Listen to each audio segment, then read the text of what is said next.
ரோட்டுல தான் நல்ல ரோட்டுல தான் நின்றாடும் வெள்ளி நிலவு.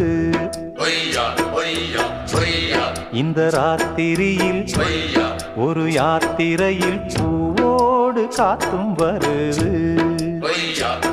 நிலவெங்கே சென்றாலும் நிழல் பின்னால் வராதா? நீ வேண்டாம் என்றாலும் அது வட்டம் இடாதா?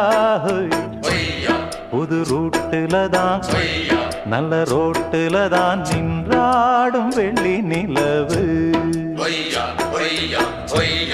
இந்த ராத்திரியில் ஒரு யாத்திரையில் பூவோடு காத்தும் வருது.